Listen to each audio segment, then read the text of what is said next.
Two of electronics recycling, separating the bad and the good. So there's a lot of stuff, even like this microchip. So I got the memory card kind of sitting right here. There's two of them in here.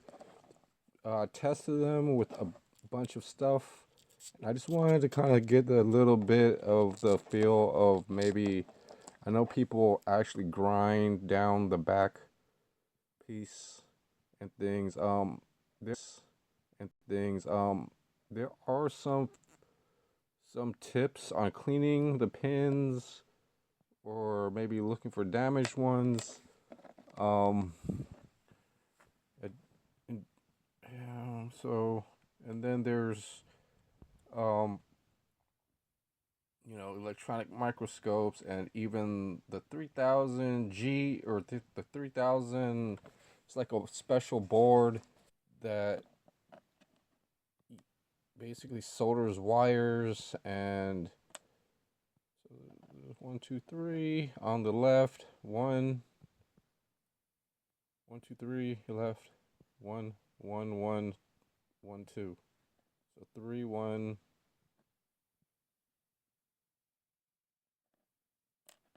So really, it doesn't really, but I really wanted to kind of double check the way how these things are built. There's a memory storage bank, and then there's all types of circuits, or there's you know, circuit, I guess. Could be this and that. You could Google and images of micro SD cards. They'll have something. The regular ones are, the. So let's at least try to see what this says.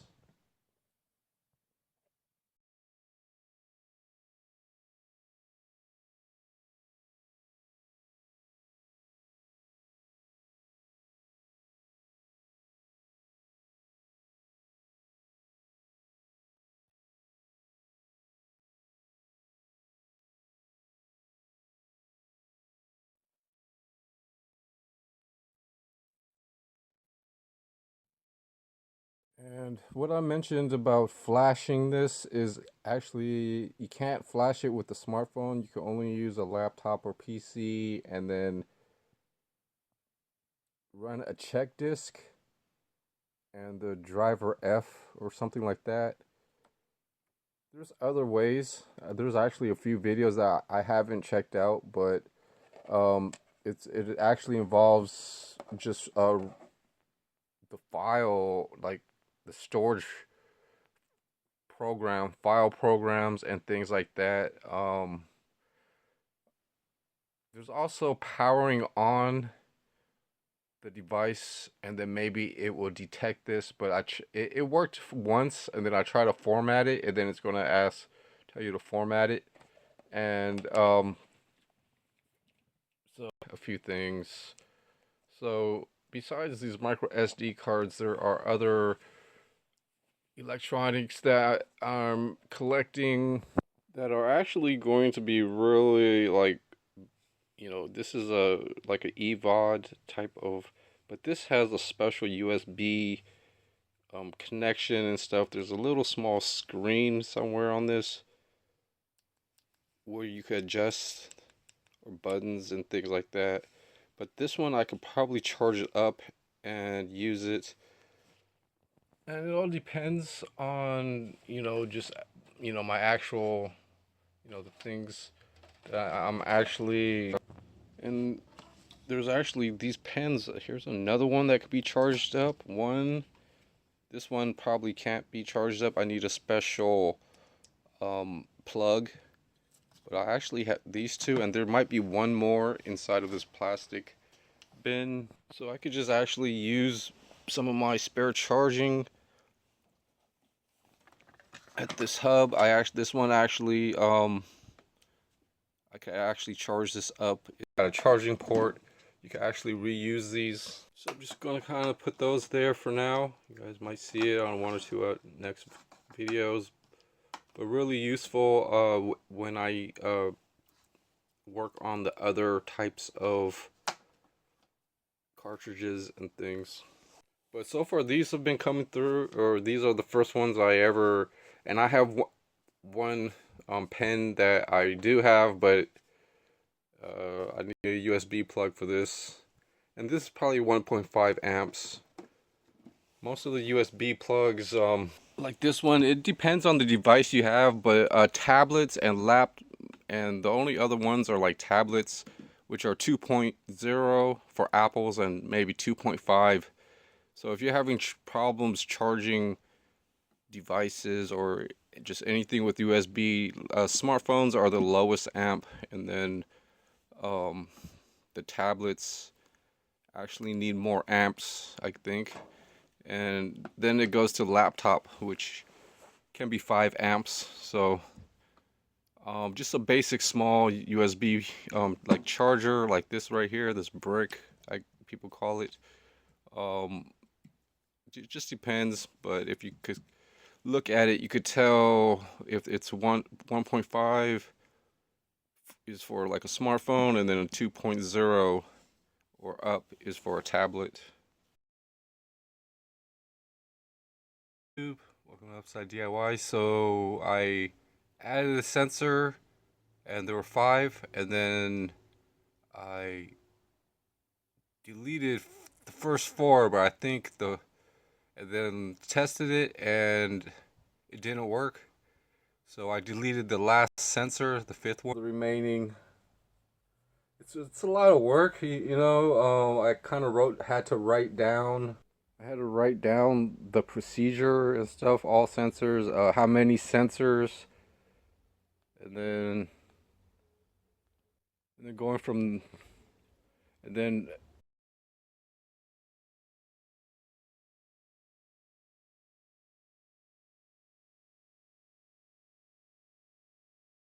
ones that are, and I've got to try to figure out which side is the magnet. The alarm pad will actually show me, so I'm going to try to do that. So I go to the menu, scroll down to parts, and then press the check. Go to the detector, press check, and then go to add. Then I get alarm sensor.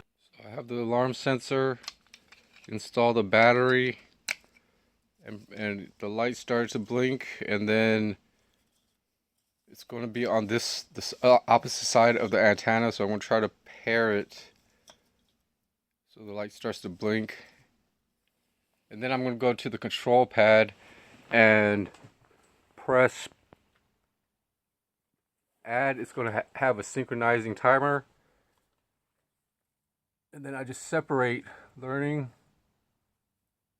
and then it's all activated. So I separated that sensor, and then now I could install this. So it's a lot easier this way. So let's go to the next sensor. So this is another alarm sensor. Then I'm going to install a battery to it. And then basically this is actually redoing a lot of the other work. So somehow well, you know, just resetting the alarm, so should blink a little bit.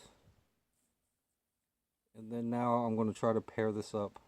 So I'll go to the panel, press add sensor. Well,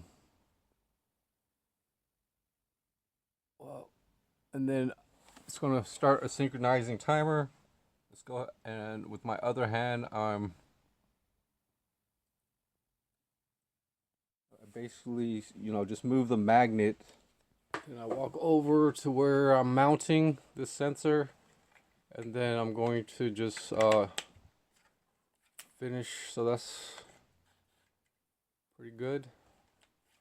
And then I've got a couple of other sensors already. Same thing with this last one. This goes into the kitchen using the last battery on this pack, but that's okay. I bought extra. And I also, so that blinked, and back to the panel, add a sensor. There's 3. It says there's 3 already there. So synchronizing, and the screen should learning OK detector. And this goes,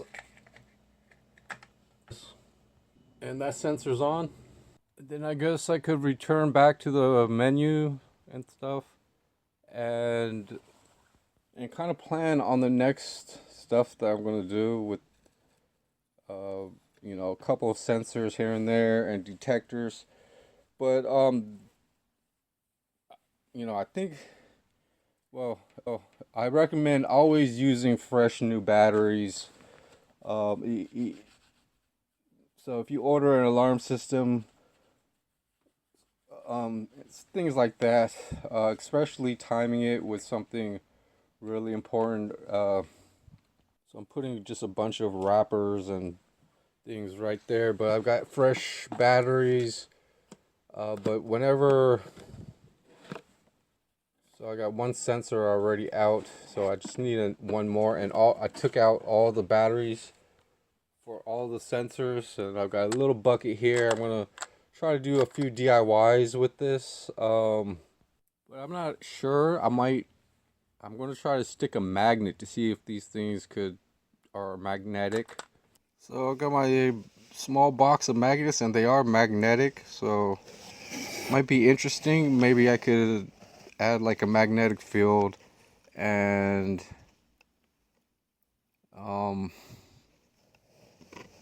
experiments, I guess, with old batteries.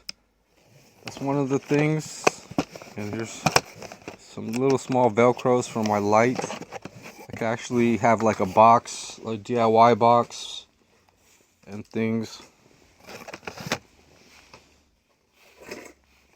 But I'm still trying to install my headlights, and I kind of have everything out. But I just, and then I'm also trying to test the LED valve stems. So I bought a bunch of LED valve stems. So, and I also have to twist off or take off the cover. There's a little piece of paper between the battery and the connector and things like that. So just in case I ride at nighttime, I would install something like this, and the flashlights and everything should, you know, be functional, tested and functional. But so how it is, these are the other alarms I showed in a previous video. There's a few things that I'm going to try to do with this one, is also you know, the electronic stuff and DIY stuff, bicycle stuff, and then basically have different areas where components and everything stored in one situation, maybe in a small storage bin of just electronics. Maybe there'll be cell phones or VCR parts. There'll be probably just like battery banks, you know, solar panel stuff, you know, small. So this is definitely going to, you know, be really useful. And then I'm going to have to figure out what I'm going to do with the case and the shell, or the empty boxes, power cords, all that stuff goes into a box. And then I'll just, you know, just have fun. You know, there's going to be stereo parts and things. And hopefully I'll that's pretty much most of electronic repairs, is just having spare, and you know, a year, probably a year, and of just watching how it's done, and it should work out that way. Just fun, or you know, just get whatever is reasonable. So let's go ahead and test the alarm. So I just opened the door, and the alarm did turn on, and then I turned it off. See you guys later. Pretty much my alarm sensors. Finally, you know, I've got to reprogram, but these are other types of alarms. They're like they could be set